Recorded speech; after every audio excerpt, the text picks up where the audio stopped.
pourquoi des musulmans vont quand même aller en enfer?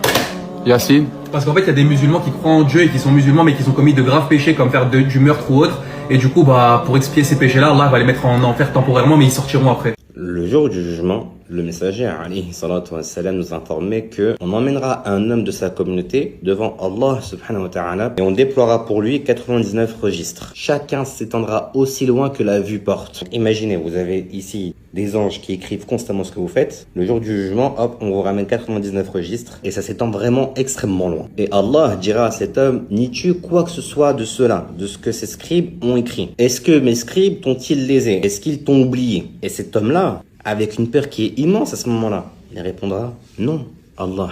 Il verra devant lui tout ce qu'il a fait et tout ce qu'il a fait de mal ici-bas. Et Allah subhanahu wa ta'ala lui demandera, est-ce que tu as une excuse? Et il dira non, Allah. Et Allah lui dira, bien au contraire, tu as auprès de nous une bonne œuvre. Et aucune injustice ne te sera faite aujourd'hui. On fera alors sortir une carte sur laquelle il sera inscrit Ashhadu an la ilaha illallah wa ashhadu anna Muhammadan Rasulullah.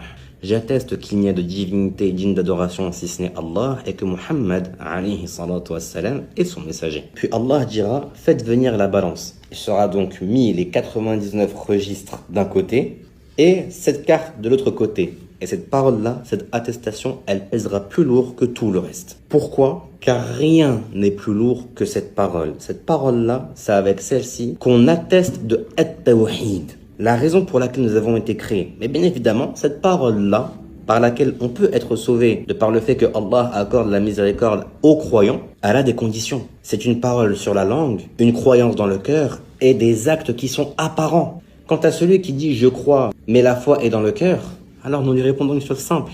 Si la foi tu l'as vraiment dans ton cœur, elle se reflèterait de par tes actes. Quant à ceux qui se réclament de l'islam, mais qui ne font rien que Allah ordonne, quelle foi y a-t-il dans leur cœur en réalité?